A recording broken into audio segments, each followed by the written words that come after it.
guys, I'm stepping outside my comfort zone a little bit today, channeling my inner Jerry Brooks to do a little video recording in my car, wearing my aloha hat, just so you guys know I'm still in summer mode, just like the rest of you, not really believing that we're coming back in just a few short days. I've been back since July 17th, but been off on Fridays, and that comes to a screeching halt this Friday.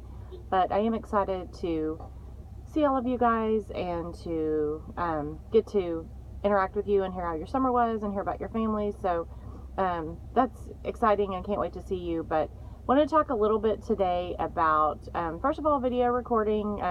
I hate it. Said I'm wearing the aloha hat because I want to channel summer, also covering up my gray hairs, which I'm getting taken care of today. So, anyway, I know it's difficult. I'm putting it out there that I don't like seeing myself on video. I don't like recording, but it's something that we can use with our kids. I can use for self-reflection. You guys can use for self-reflection. So I'm going to step outside my box and lead the way and do a little bit of that for you guys this year. So wanted to just mention a little bit today, talking about setting up your rooms next week.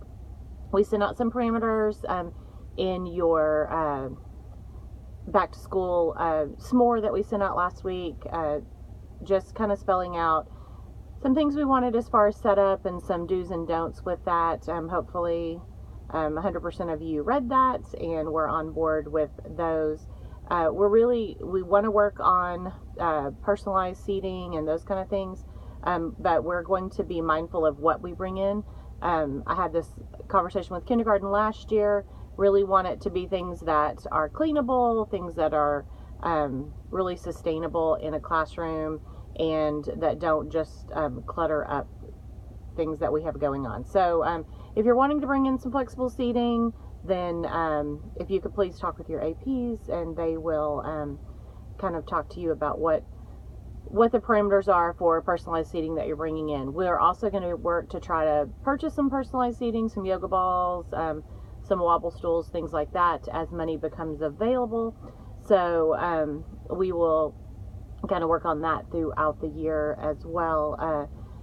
Also, when you're setting up your classroom, we wanted to talk a little bit about the Promethean panel. So all of us grew up in a day and age where the teacher was a number one person at the board with the chalk, writing and in charge. And for most of us, me included, that was a powerful message that the teacher was in charge, and obviously we all took that challenge and really wanted to be that person in charge in a classroom.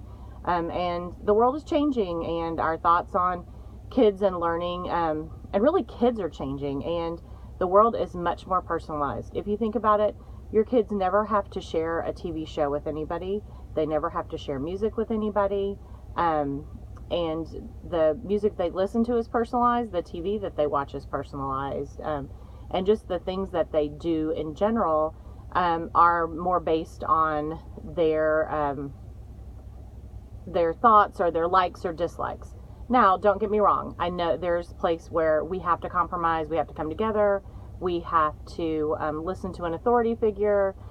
We have to take in learning from other people. I'm not disputing that that's a necessary part of what we do. But I am saying that the world has changed, and there are some adaptations that we can do to kind of personalize that for kids a little bit in the classroom. So just wanted to throw out there that, excuse me, the Promethean panels were purchased as a student interaction tool. While I think your first thought is to see it as a teacher presentation tool, where you're up there, you're touching, you're moving the screens, you're circling, you're pulling up a keyboard, you're writing. Really, the district's intention on that, and the intention of what they would like to see going forward, is that to be a student interaction learning piece, where you step back and you are really allowing the students to be the ones to go up and to be intentional about the work, and to talk in the classroom, and to in essence present and own the learning, so that solidifies it for them, and it's another voice in the classroom besides yours for the students. So we talked a little bit last year about really having, ooh, I like that filter. That made me, took away a lot of my wrinkles. Anyway, just talking about if you're doing more than 50% of the talking in the classroom, and if you're the one that's talking at a higher level and your kids are only answering back yes and no questions, A and B, thumbs up, thumbs down, then they aren't actually thinking. They could spend a whole day thinking and not talking at that higher level. Now, we'll talk more about that. We'll talk more about higher order thinking, which all of you are very well aware of, and being intentional about infusing that into our lessons. But as you set up your classroom, set up the Promethean panel and where it is in your classroom and how it's interacted with students in your classrooms in a way that it becomes a student interaction tool and not a teacher presentation tool.